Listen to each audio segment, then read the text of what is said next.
വാ. ൂയേലോണമായ നാറിയ ജുബ്ബയിട്ട് സ്റ്റേജിൽ കയറി നിൽക്കാൻ വാ വാ വാ.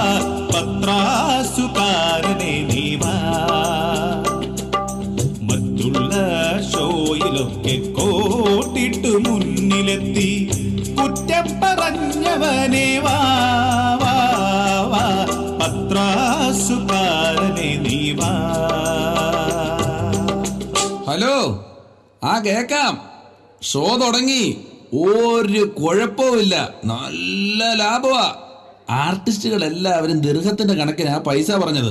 മാവേലി പാതാളത്തിൽ നിന്ന് മേളിട്ട് വരാറായപ്പോഴേക്കും രൂപയുടെ മൂല്യം താണങ്ങ് പാതാളത്തിലെത്തിയില്ലേ. അതെനിക്ക് നല്ല ലാഭമായി പോയി.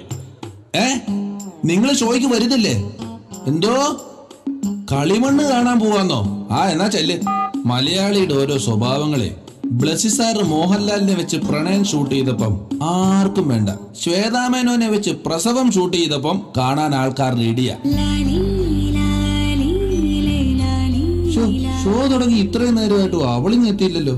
പണ്ടുള്ള അമ്മച്ചിമാര് വെറ്റിലെ ചുണ്ണാമ്പ് തേക്കുന്ന പോലെയാ ടച്ച് സ്ക്രീനിലുള്ള ഈ തൂപ്പ്.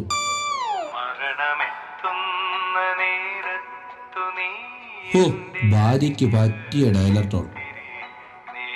Hello hello, happy Onam. Happy Onam. Happy Onam. Happy ഓണോന്നല്ല, കാപ്പി വേണോന്ന്. സ്റ്റേജിന്റെ ബാക്കിൽ ആർട്ടിസ്റ്റുകൾക്ക് വിജയ് യേശുദാസിന് കുടിക്കാൻ. ഓ ശരി, ഞാൻ വരുമ്പോ കൊണ്ടുവരാം. പെട്ടെന്ന് വാ. ദാസേട്ടന് വരെ ഞാൻ ചുക്കുവെള്ളം കൊടുത്തിട്ടുള്ളൂ. എന്താ ചുക്കുവെള്ളം വേണമെന്നോ? എടുത്തോ. ആ വിവേകാനന്ദന് 2 എഗ്ഗ് വേണം. ചേട്ടാ, ഷോയ്ക്ക് മുമ്പ് കൊടുത്ത പ്രശ്നാവേ. എന്ത് പെഗ്? പെഗ് അല്ലടി, ജഗ്. നീ വെച്ചിട്ട് പെട്ടെന്ന് ഇങ്ങോട്ട് വാ, എനിക്കൊരു കോള് വെയിറ്റിംഗാ. ഹലോ, നീ എത്തിയോ? ഓഡിറ്റോറിയത്തിനകത്ത് എത്തിയോ? എന്തിയേ കാണുന്നില്ലല്ലോ. നീ കയ്യൊന്ന് നോക്കിയേ. കയ്യൊന്ന് പൊക്കാൻ. എല്ലാരും കൂടെ കൈ വെക്കുന്നു. കണ്ടു കണ്ടു കണ്ടു കണ്ടു. വെള്ള ഷർട്ട് ഇട്ട് ഓസിന് ഷോ കാണാൻ വന്നിരിക്കുക അല്ലേ? VIP ടിക്കറ്റാന്ന് പറഞ്ഞിട്ട് പുറകിലായി പോയെന്നോ? അത് തന്നെയാ നിന്നോട് പറഞ്ഞത്. VIP, വരൂ, ഇരുത്താം പുറകിൽ. ഇതെന്നെ സ്റ്റേജിന്റെ പുറകെ ചെറുപ്പക്കാരുടെ ഒരു ബഹളം. അവളെങ്ങാൻ വന്നോ?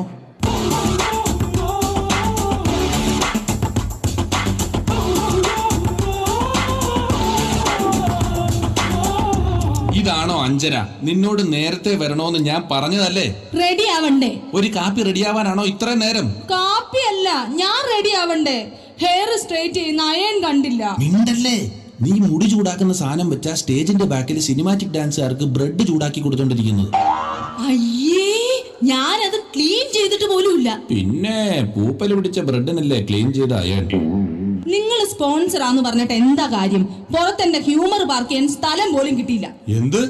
HUMMER, humour. ഇത്രയും വിലയുള്ള വണ്ടി മേടിച്ചിട്ട് അതിന്റെ പേരെങ്കിലും പറയാൻ പഠിക്ക്. ഹ്യൂമർ അല്ല, ഹമ്മർ. എന്തേലും ആവട്ടെ. അതെ, ആ കേറി വരുന്ന സ്ഥലത്ത് തന്നെ ആരാണ്ട് വാള് വെച്ചിരിക്കുക. അയ്യോ, അത് വാള് വെച്ചിരിക്കുന്നതല്ല. പിന്നെ ഞാനും ലീലാമണിയും കൂടെ കഷ്ടപ്പെട്ടിട്ട് പൂക്കളവാ. എന്തായാലും സംഗതി കൊളവാ. പിന്നെ തുമ്പി തുള്ളാന്നേറ്റ തമ്പി അവിടെ കിടന്ന് തുള്ളുന്നുണ്ട്. എന്താ കാര്യം? അയാൾക്ക് വയറുവേദനയാന്ന്. അതിനവൻ തന്നെയാ കാരണം. ഉച്ചക്ക് സദ്യയുടെ കൂട്ടത്തിലെ പുളിശ്ശേരിയ എന്നും പറഞ്ഞ് അവനെടുത്ത് കുടിച്ചത് പുലികളിക്കാര് മേല് കഴുകിയ വെള്ളവാ. എന്നാലേ തുമ്പി തുള്ളുന്നതിന് പകരം എന്റെ ക്ലാസിക്കൽ ഡാൻസ് കയറ്റിയാലോ? അയ്യോ, അത് കുറച്ച് കഴിഞ്ഞ് കയറ്റാം. തൽക്കാലം അറിയാവുന്നവര് കളിക്കുന്നുണ്ടല്ലോ. അതാരാ? പട്ടിമുറ്റത്തെ പ്രൊഫസർ ജയന്തി. അപ്പൊ ആങ്കർ എവിടെ? അത് വീട്ടിൽ അലമാരിക്കകത്ത് 10-12 കിടപ്പില്ലേ? അത് ഹാങ്കർ. ഞാൻ ചോദിച്ചത് ആങ്കർ, അതായത് MC. മലയാളി പെണ്ണെ നിന്റെ മനസ്സ് മലർമേഘത്തിര നീന്തുന്ന ബസ്. താത്തേയ സാരം നിൻ മഹസ് ശാശ്വതം നിൻരാഗ തപസ്. Hi uncle. Hi anchor. അയാമേ ഫസ്റ്റ് ടൈമിലാ സാരി ഉടുക്കുന്നത്. കുഴപ്പമുണ്ടോ? ഒരു കുഴപ്പമില്ല, അടിപൊളി. ആനപ്പിണ്ടത്തിന് എംബ്രോയിഡറി വർക്ക് ചെയ്ത പോലുണ്ട്. ഫണ്ണി. ഫണ്ണി. ഇതെന്നെ ഈ കയ്യിലിരിക്കുന്നത്? ആങ്കർ ചെയ്യാനുള്ള മാറ്ററാ. ആഹാ, ഇത് എത്ര പേജുണ്ട്? 21. അത് ഇത്ര ഒന്നും വേണ്ട. ഇത് പിടിച്ചോ, ഇത്ര മതി. വെറും 3 പേജോ? എന്റെ കൊച്ചെ, ഇത്രയും വലിയ കേസ് ഉണ്ടാക്കിയ സരിത എസ് നായരുടെ മൊഴി വരെ 3 പേജേ ഉള്ളൂ. അങ്കിൾ, വട്ട് നിന്റെ അപ്പന്. അതല്ല, എനിക്ക് മലയാളം അത്ര അറിയില്ല. അതിപ്പം മലയാളം അറിഞ്ഞിട്ടാണോ രഞ്ജിനി ഹരിദാസ് ഇത്രയും വലിയ ആങ്കർ ആയത്? പക്ഷെ എന്റെ കൈയും കാലും വിറയ്ക്കുക. വേറെ എനിക്കും ഉണ്ടായിരുന്നു, 2 അടിച്ചപ്പോഴാ മാറിയത്. തുടങ്ങിക്കോ. Good evening, ladies and gentlemen. മാമലകൾക്കപ്പുറത്ത് മഴതക പറ്റെടുത്ത നമ്മുടെ കൊച്ചു കേരളം മൂക്കൂത്തിയും തുമ്പയും അത് വിഴിഞ്ഞു നിൽക്കുന്ന സമൃദ്ധിയുടെ പൊന്നോണക്കാലം വളവായി. ഓണമായിട്ട് ആരും ക്ലാപ്പ് ചെയ്യുന്നില്ലേ? Come on. Do you know the story of Ona? ഓണത്തിനെ കുറിച്ച് നിങ്ങൾ ആരും കേട്ടിട്ടില്ലാത്ത ഒരു സ്റ്റോറി ഞാൻ പറയാം. പണ്ട് കേരളം റൂൾ ചെയ്ത ഒരു മന്നൻ ഉണ്ടായിരുന്നു. മന്നനല്ല, മന്നൻ. നല്ലോണം റൂൾ ചെയ്ത ആ രാജാവിന്റെ പേരായിരുന്നു മാവലി. എന്ത്? മാവലി. മാവേലി. നന്നായി റൂൾ ചെയ്ത് കണ്ടിട്ട് ഗോഡ്സിന് മുഴുവൻ ജെൽസായി, അസൂയ. അങ്ങനെ വാമനൻ വന്ന് ഹെഡ് പ്രസ് ചെയ്ത് അണ്ടർഗ്രൗണ്ടിലേക്ക് വിട്ടു.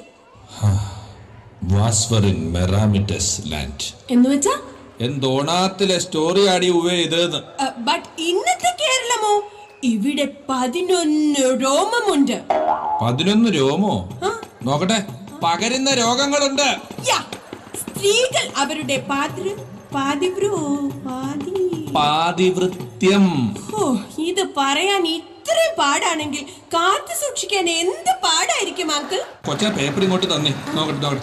താളിയോല ഗ്രന്ഥങ്ങളിൽ മയൂര നൃത്തത്തെ കുറിച്ച്. ഒയ്യോ, വേണ്ട.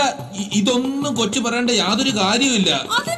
താളിയോല മയൂര എന്നൊക്കെ കൊച്ചു പറയുമ്പോ അതിന് വേറെ അർത്ഥമായി പോവും. അതുകൊണ്ടാ ഇത്ര മാത്രം അങ്ങ് പറഞ്ഞാ മതി കേട്ടോ.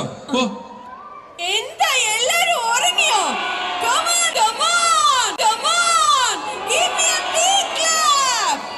സംസ്കൃതിയുടെയും അമൂർത്ത ഭാവങ്ങൾ കലയിലൂടെയും കാൽപ്പനികതയിലൂടെയും മലയാളത്തിന് സമ്മാനിച്ചു തുഞ്ചനും കുഞ്ചനും.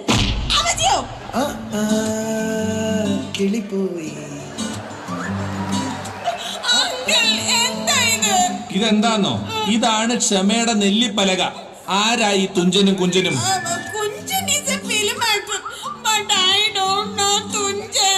നീ ഈ ഡോണ്ട് നോ തുഞ്ചൻ എന്ന് പറഞ്ഞ ആളില്ലേ, അതാണ് തുഞ്ചത്ത് രാമാനുജൻ എഴുത്തച്ഛൻ, മലയാള ഭാഷയുടെ പിതാവ്. മലയാള ഭാഷ അതുപോലും അറിയാതെ സാരി എടുത്ത് മുല്ലപ്പൂൻ ചൂടി ഓണം ആഘോഷിക്കാൻ വന്നിരിക്കുന്നത്. ഇതൊന്നും ഒരു നടക്ക് തീരെയല്ല. അടുത്ത പരിപാടി നടക്കട്ടെ. Come on,